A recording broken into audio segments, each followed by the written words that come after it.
आहे 11 डिसेंबर 2024 आणि हे पाहू शकता आपला 18 एकरचा चणा आहे. राज्यातल्या सर्व शेतकऱ्याला सांगू इच्छितो की राज्यामध्ये माझ्या चण्यामधून मी शेतकऱ्याला अंदाज देणार आहे. राज्यामध्ये मात्र 10 दिवस तीव्र थंडीची लाट राहणार आहे. आतापर्यंत थंडी जशी पाहायला नाही भेटली अशी थंडी काय काय भागामध्ये पाहायला भेटणार आहे. म्हणून सर्व शेतकऱ्यांना अंदाज लक्षात यायचा. पण राज्यातल्या कांदा उत्पादक शेतकऱ्याला सांगू इच्छितो की तुम्ही काय करा, तुमचा कांदा काढणे असेल तर तुम्ही काय करा 19 तारखेपर्यंत तुमचा कांदा काढा. कारण की राज्यामध्ये ना परत 20 डिसेंबर नंतर एकदा वातावरण खराब होणार आहे. म्हणून हा अंदाज लक्षात यायचा.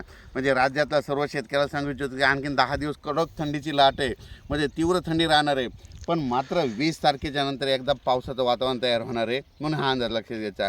राज्यातल्या कांदा शेतकऱ्याला सांगू इच्छितो की तुम्ही तुमचा कांदा काढून घ्या. कारण की 20 तारखेच्या तुम्ही कांदा काढून झाकून ठेवा. कारण की राज्यामध्ये सांगायचं झालं तर लातूर जिल्हा, बीड जिल्हा, परभणी जिल्हा, धाराशिव जिल्हा, सातारा, सांगली, सोलापूर, कोल्हापूर, नगर जिल्हा या भागामध्ये 20 तारखेच्या नंतर एकदा वातावरण खराब होणार आहे. नाशिकपर्यंत खराब होणार आहे. म्हणून हा अंदाज लक्षात घ्यायचा. त्याच्यानंतर याचा परत व्हिडिओ आणखीन परत दिला जाईल. म्हणजे वातावरणाच्या अंदाजानुसार तुम्हाला पूर्वकल्पना दिली जाईल. पण एक माहीत असं म्हणून तुम्ही काय करा, 19 तारखेपर्यंत तुम्ही तुमचा कांदा काढून चांगला कांदा काढायची तयारी ठेवा. आणि राज्यातल्या सर्व शेतकऱ्याला सांगू इच्छितो की म्हणजे 20 तारखेपर्यंत राज्यामध्ये उत्तर महाराष्ट्रामध्ये तीव्र अशी थंडीची लाट राहणार आहे.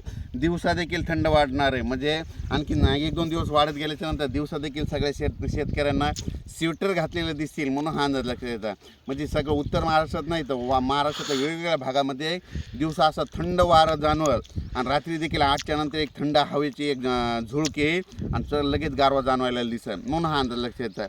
आणि आपल्या महाराष्ट्रातले भाविक भक्त जर तिरुपतीला जाणार असेल तर तुम्ही काय करा, आपलं 13-14 तारखेला तिरुपतीकडे एकदा मोठा पाऊस पडणार आहे. म्हणून तिथला अंदाज घ्यायचा.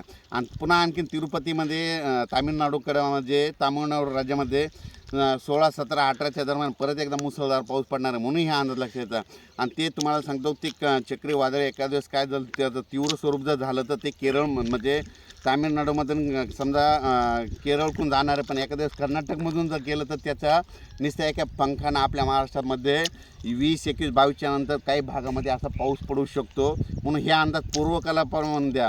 याचा आणखीन उद्याच्या लगेच तुम्हाला दिलं जाईल. पण राज्यात मात्र आता 19 तारखेपर्यंत मात्र थंडीची तीव्र लाट राहणार आहे. म्हणून हा अंदाज लक्षात घ्यायचा. अचानक वातावरण बदल झाला तर लगेच मेसेज दिला जाईल. ज्यांच्याकडे चण्याचं पीक आहे तुम्ही काय करा, एक चांगलं बुरशीनाशक, एक चांगलं कीटकनाशकाची फवारणी करा. आणि पाण्याची व्यवस्था असेल तर पाणी काय करा स्प्रिंकलरनं 5-5 घंट्याचं 6-6 घंट्याचं द्या.